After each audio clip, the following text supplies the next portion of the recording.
최쌤의 스터디 채널 구독과 좋아요 눌러주세요.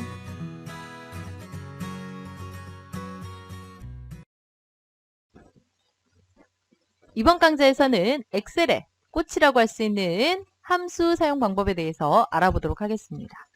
엑셀이 어려워요 하시는 분들 대다수가 바로 함수 때문에 어렵다라고 하시는 분들이 많으신데요. 엑셀의 함수는 정말 많이 있습니다. 그 중에서도 이번 강좌에서는 기본 함수 5가지의 뜻과 개념 그리고 사용 방법에 대해서 저와 함께 하나하나 차근차근 살펴보도록 하겠습니다. 자, 그럼 함수를 알아보기 위해서 엑셀 실행하고 파일을 불러와 보도록 하겠습니다. 자, 엑셀 실행하고 지난 시간에 작성했던 파일의 완성본인데요. 제가 이걸 불러다가 약간 데이터를 수정하고 함수를 사용할 수 있게 한번 만들어 보도록 하겠습니다. 자, 일단 살짝 줄여주고요. 자, 여기에다가 함수 사용하기 좋게 추가를 좀 한번 해보도록 하겠습니다. 자, 합계.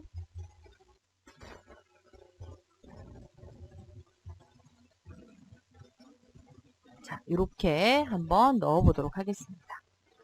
물론 여기도 기본적인 테두리만 적용을 해보도록 하겠습니다. 자, 표가 어느 정도는 조금 밸런스가 맞아야 되기 때문에 이렇게 진행을 한번 해보도록 하겠습니다. 자, 여기에 있는 게 지금 여기도 적용이 됐으면 좋겠다라고 하면 여기에 있는 걸 이렇게 하시는데 일반적인 복사를 하게 되면 어때요? 합계 평균 개수 최대값, 최소값이란 데이터까지 같이 복사가 되겠죠? 그래서 보시면 서식 복사라는 게 있습니다. 서식 복사는 안에 있는 데이터를 제외한 서식만 복사하는 아주 편리한 기능인데요. 이렇게 사용하시면 아주 편리하게 사용하실 수가 있겠습니다. 자, 여기는 약간 위쪽에 있는 데이터와 구분을 해서 영역을 이렇게 나눠주도록 하겠습니다. 여기에다가 이것들을 구하겠어. 자, 저희가 엑셀의 함수를 간단하게 알아보고 들어가도록 하겠습니다. 자, 엑셀의 함수는 방금 말씀드린 기본 함수가 있고요. 그 다음에 고급 함수가 있습니다. 기본 함수 같은 경우는요, 사용자가 대부분 이거는 써 라고 기본적으로 사용하는 함수들을 기본 함수라고 하고요. 고급 함수는 뭐 회사의 직종에 따라서 아니면 하는 업무에 따라서 여기서는 사용하고 여기서는 사용하지 않는 이런 함수들을 고급 함수라고 생각을 하시면 되겠습니다. 이 함수들 중에서 기본 함수 먼저 보겠는데 기본 함수는 일단 기본적으로 합계의 sum, 그 다음에 평균의 average가 있고요. 그 다음에 개수를 세워주는 count 함수, 그 다음 max 함수가 있고요. min 함수. 이렇게 5가지를 우리가 기본 함수라고 합니다. 그러면 고급 함수는 뭐냐? 고급 함수는 바로 이 기본 함수. 자, 기본 함수 5개를 제외한 모든 함수를 고급 함수라고 생각을 하시면 되겠습니다. 그리고 이 함수를 사용할 때 또 다른 영역으로 함수를 한 개만 사용했을 때 결과가 나오는 단일함수가 있습니다. 그리고 여러 개를 사용해야 되는 다중함수가 있습니다. 하나의 함수만으로는 원하는 결과를 얻을 수가 없어서 2개 이상의 함수를 사용해야만 결과값을 얻을 수 있는 다중함수 이렇게 있다라고 보시는데 이번 기초 강좌에서는 기본 함수 이 5개만 저와 함께 배워보실 거고요.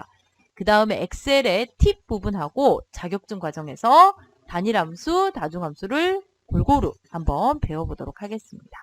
일단 기본 함수의 뜻부터 사용법까지 이해를 하셔야 나머지 고급 함수라든지 여러 개의 함수를 사용하는데 무리가 없으시니까 이번 강좌 잘 듣고 한번 연습을 해보셨으면 좋겠습니다. 자, 한번 직접 해볼까요?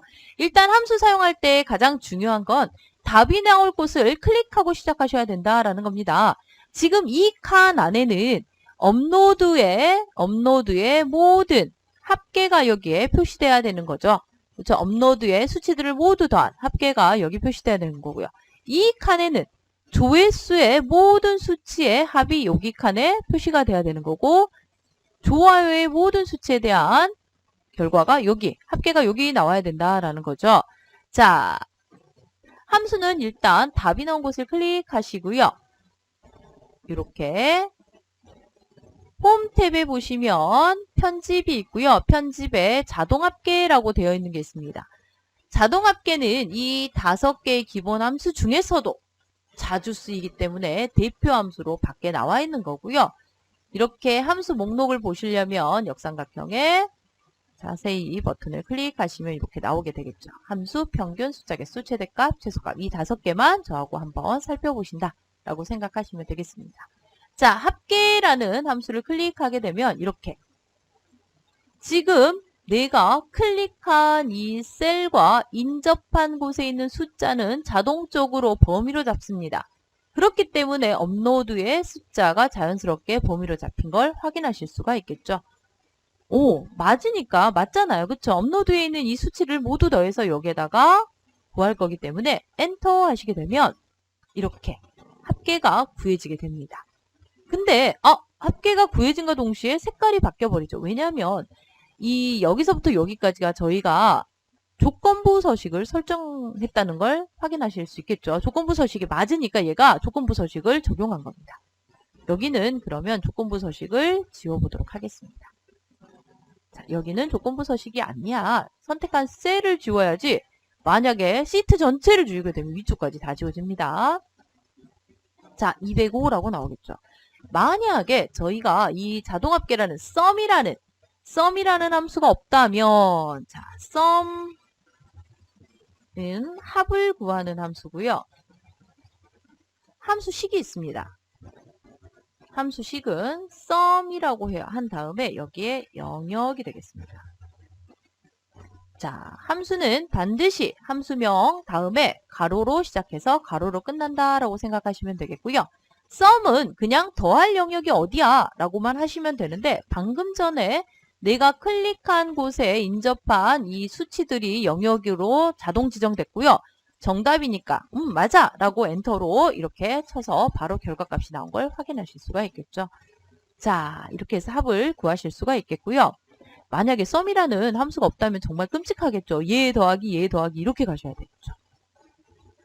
더 끔찍한 거는 45 더하기 37 더하기 이렇게 가는 겁니다. 만약에 45 더하기 37 더하기 20 이렇게 숫자를 직접 여기다가 더했다면 숫자가 바뀌었을 경우에 바로바로 실시간 반영이 되지 않습니다. 그래서 썸이라는 함수 대신 쓸 수 있는 게 저희가 여기다가 간단히 한번 해보도록 할게요. 사칙 연산을 이용해서 식을 직접 넣는 경우가 있는데요. 사칙 연산을 이용할 때는 반드시 는을 먼저 입력해 주셔야 됩니다. 는 한 다음에 직접 입력하는 겁니다. 45 더하기 37 더하기 20 더하기 15 더하기 15 더하기 30 한번 해볼게요. 30 더하기 25 더하기 8 하고 엔터 했더니 어때요? 205가 똑같이 나오죠. 문제는 엑셀 기초가 업로드 수가 늘었어요. 50이 됐어요. 엔터를 치니까 여기는 210으로 자동 반영이 되는데 여기는 그대로 똑같이 존재한다는 걸 확인하실 수가 있겠죠. 그래서 저희가 이렇게 숫자를 직접 입력해서 결과값을 구하는 건 정말 사용하시면 안 되는 방법이고요. 또 하나의 방법이 있긴 합니다. 는 한 다음에 셀을 더하는 겁니다. 데이터가 아니라 이 셀 더하기 이 셀 더하기 이것도 물론 결과값은 같게 나오겠죠. 네, 지금 제가 하나씩 클릭하고 하고 있는데도 화가 납니다. 너무 데이터가 있다 보니까. 자, 어때요? 결과값 같고요. 이걸 다시 40으로 되돌렸을 때 둘 다 동일하게 반영된다는 걸 확인하실 수가 있겠습니다. 하지만 이렇게 각각의 셀을 클릭하면서 더하기를 했을 경우에는 만약에 데이터가 100개 정도 되면 어떻게 되겠어요? 분노로 머리가 폭발할지도 모릅니다. 네, 나의 인내심의 한계를 끝까지 느껴보실 수가 있는 게 바로 이 입력 방식이 되겠죠. 그렇기 때문에 썸이라는 이 함수 하나가 얼마나 큰 역할을 하는지 확인하실 수가 있다라는 거죠. 그렇다면 썸이 정말 너무 대단한 함수야 라고 해서 여기도 방금 전과 같이 구하고 자, 자동하게 눌러줘야겠죠? 맞으니까 엔터. 여기도 눌러주고 맞으니까 엔터. 이렇게 했을 경우에는 지금과 같은 경우는 내가 썸을 구해야 되는 합계가 3개니까 이렇게 하는 거지, 만약에 20개 정도 되면 역시 내 자신의 인내의 한계 끝을 보게 되는 겁니다. 자, 한꺼번에 하는 방법을 알려드리도록 하겠습니다. 이거는 약간의 조건이 필요한데요. 내가 이 구하고자 하는 칸에 인접한 숫자를 모두 사용할 때만 이 방법을 사용하실 수가 있겠습니다. 그 말은 뭐냐? 이 칸을 내가 클릭했을 때 이거 모두 사용하잖아요. 그죠? 여기도 마찬가지고 여기도 마찬가지입니다. 그렇지만 평균은 아니죠. 평균은 여기서부터 여기까지의 데이터를 사용하지 않고 여기까지만 사용해야 되기 때문에 얘는 안 된다라고 보시면 되겠습니다. 개수도 안 되고 최대값, 최소값도 안 됩니다. 그래서 합계를 제외한 이 4가지는 다른 방식을 이용해서 사용하실 수가 있겠습니다. 자, 인접한 데이터를 모두 한꺼번에 사용을 할 경우에는요, 블럭 지정을 하신 다음에 합계를 누르면 한꺼번에 계산이 됩니다. 짜잔. 네, 어때요? 너무 편하죠? 근데 평균은 이렇게 블럭을 주고 만약에 여기에서 평균을 누르게 되면 물론 나오긴 합니다. 근데 문제가 뭐냐? 합계까지 반영된 평균이 나오니까 정확한 수치가 아니라는 거죠. 그래서 평균 같은 경우에는 일단 내가 구하고자 하는 첫 번째 칸을 클릭하신 다음에 자, 함수에서 평균을 눌러주고요. 역시 인접한 데이터가 모두 영역으로 선택된 걸 확인하실 수가 있겠죠. 여기서부터 여기야 라고 정확하게 수정해 주셔야 되는 거죠. 영역을 수정하신 다음에 역시 함수의 마무리는 엔터. 그럼 정확한 수치 데이터가 나왔다라고 보시면 되겠습니다. 자, 다음으로 넘어가기 전에 역시 함수를 또 한번 알아보고 가야겠죠. 자, 얘는 평균을 구해주는 함수입니다. 자, 얘도 함수식이 있는데 얘는 자, 평균하고 얘도 영역이 되겠습니다. 기본 함수가 쉬운 건 바로 함수식이 모두 다 단순하고 똑같기 때문에 쉽다라고 보시면 되겠습니다. 그냥 평균을 구할 영역만 잘 주면 얘가 알아서 평균을 구한다라는 거죠. 만약에 이 에버리지 함수가 없으면 어떻게 되겠어요? 이거 더하기 이거 더하기 이거 더하기 이거 더하기 이거 더하기 이거 더하기 나누기 이 개수 이렇게 해줘야 되겠죠. 그렇게 복잡한 걸 에버리지라는 함수 하나로 해결할 수 있다라는 거죠. 정말 함수는 너무너무 잘 만들었다라고 하면 할수록 느낍니다. 자, 하나를 구했는데 중요한 건 이 칸과 이 칸도 동일한 영역을 가지고 어때요? 평균을 구해주죠. 그렇기 때문에 하나하나 구하실 필요 없이 여기에 있는 자동 채우기 핸들을 가지고 쭉 이렇게 드래그 하시면 네, 너무너무 깔끔하게 구해집니다. 어때요? 어렵지 않죠? 자, 그 다음에 개수를 구하는데요. 예를 들면 지금 내가 업로드한 강의 과목이 몇 개야? 라고 물어볼 수가 있겠죠. 그쵸? 그래서 내가 강의 과목의 개수를 알고 싶어요. 업로드한 수나 조회수나 좋아요 수는 강의 과목의 개수와 동일하기 때문에 개수는 하나로 구해보도록 할게요. 자, 여기에 개수를 구하는데 개수는 여기 있는 숫자 개수라는 기본 함수를 이용해서 개수를 구하도록 할 건데요. 이거는 약간 제약이 있습니다. 그래서 그걸 먼저 설명드리고 개수를 구해보도록 하겠습니다. 숫자 개수는 카운트 함수가 되겠고요. 자, 요거를 카운트 함수는 숫자 개수를 구하는 함수가 되겠고요. 자, 함수식이 있겠죠. 함수식은 카운트 함수인데 숫자 데이터 영역을 반드시 지정을 하셔야 된다라는 거. 이게 제일 중요합니다. 자, 숫자 데이터 영역에 있는 데이터만, 숫자 데이터만 얘가 카운트를 할 수가 있다는 겁니다. 1, 2, 3, 4 이렇게. 그 말은 무슨 얘기예요? 개수를 세워줘 몇 개인지 해가지고 업로드나 조회수나 좋아요의 영역은 숫자이기 때문에 모두 가능합니다. 이 영역에 개수를 세워줘. 그렇지만 여기 있는 강의 과목 여기서부터 여기까지를 세워줘 라고는 주시면 얘가 0개야 라고 합니다. 왜? 숫자 데이터가 없기 때문에 0이야 라고 합니다. 그래서 카운트 함수를 사용하시려면 반드시 숫자 데이터가 있는 영역, 그 말은 강의 과목과 동일한 숫자 데이터를 가지고 있는 영역을 주셔야, 설정을 해주셔야 정확한 데이터를 가지실 수가 있다는 겁니다. 약간 좀 어려울 수 있는데 저하고 같이 한번 해보시면 이해가 되실 거예요. 자, 일단 함수는 항상 답이 나올 곳을 클릭하시고요. 자, 개수를 구해줘 라고 하니까 인접한 숫자 데이터를 모두 다 영역으로 잡고 있죠. 근데 제가 강의 과목이라고 해가지고 여기를 이렇게 두 블록을 줬어요. 그리고 나서 엔터 빵 했더니 0이라고 나오죠. 개수가 없어. 숫자가 아무것도 없어. 0개야 라고 나오는 겁니다. 자, 그럼 다시 한번 지우고요. 개수를 이용해서 한번 해볼게요. 자, 업로드 수. 그러니까 업로드 수도 되고 조회수도 되고 좋아요도 되는데 그냥 첫 번째 수치 데이터를 주도록 할게요. 자, 여기서부터 여기까지 데이터의 개수가 몇 개야? 세워줘. 그게 강의 과목의 개수와 같아. 자, 이렇게 했더니 이제 나오죠. 최쌤의 스터디 채널의 강의 과목은 8개야 라고 이렇게 값을 구해주는 걸 확인하실 수가 있겠습니다. 카운트 함수는 기본 함수 5개 중에서 이 숫자 데이터 영역을 설정해야 된다는 게 약간 차이가 있기 때문에 이것만 잘 구분하시면 어렵지 않게 역시 사용하실 수가 있겠습니다. 자, 최대값 구해보는데 최대값은 업로드 수 중에서 1등의 숫자가 몇 개야?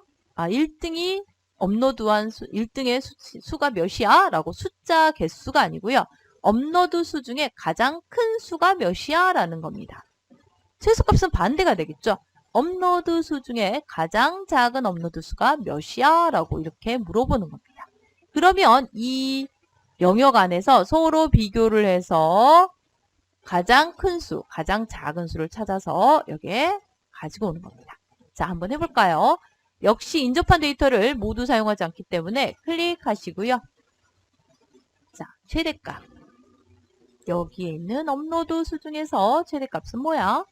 그랬더니 업로드 수 중에 45개가 가장 많아 라고 알려주죠. 자, 최소값 바로 구해보도록 할게요. 자, 최소값. 역시 업로드 수 중에 가장 작은 업로드 수는 몇이야? 15개가 가장 작아 라고 이렇게 알려줍니다.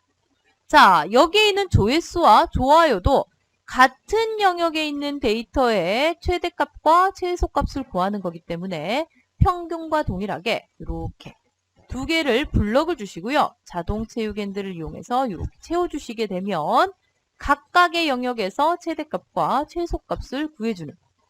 와, 이건 정말 함수는 한 번 사용을 하면 이 함수를 사용하지 않고서는 도저히 업무가 되지 않습니다. 그래서 저희가 맨날 하죠. 한 번 써본 사람은, 써보지 않은 사람은 있어도 한 번 써본 사람은 없다. 네. 안 들어보셨다고요? 제가 하는 말이에요. 자, 어때요? 함수를 이용해서 다양하게 이렇게 데이터를 구하니까 너무너무 편하게 구하실 수가 있죠. 자, 여기 평균 같은 경우는 항상 떨어지지 않기 때문에 숫자가 소수점을 이렇게 나오는데 이거를 깔끔하게 정수로 바꿔주기 위해서 저희가 표시 형식에 보면 소수점 자릿수를 조정하는 도구가 있는데요. 여기 있는 소수점 자릿수를 줄여줘. 2개를 1개로 해줘. 라고 이렇게 눌러서 정수로 만들어주시면 되겠습니다. 여기에 있는 소수점 자릿수 조정의 도구를 이용하시게 되면 반올림 한다라고 보시면 돼요. 그러니까 여기 1자리 밑에 있는 첫 번째 소수점이 5 이상이면 이렇게 하나가 올라간 정수로 바뀐다 라고 보시면 되겠네요. 자, 이렇게 해가지고 저희가 함수를 이용해서 다양한 데이터를 구해보셨는데 지금은 기본 함수 5개만 사용하는 걸 배우셨는데요. 앞으로 이 5개를 제외한 고급 함수를 배우게 되면 정말 다양한 신세계를 경험하시게 될 겁니다. 어때요? 함수 어렵지 않고 재밌으시죠? 일단 이 5개는 저희가 가장 많이 사용하는 함수고요. 사실 실무에서도 이거 이외에 쓰는 경우는 그닥 많지 않습니다. 한 2-3개 정도 더 쓴다라고 보시면 되겠네요. 요거 잘 학습해 놓으시고요. 많이 사용을 하시고요. 저희는 또 다음 강좌에서 유익한 내용으로 뵙도록 하겠습니다. 수고 많으셨습니다.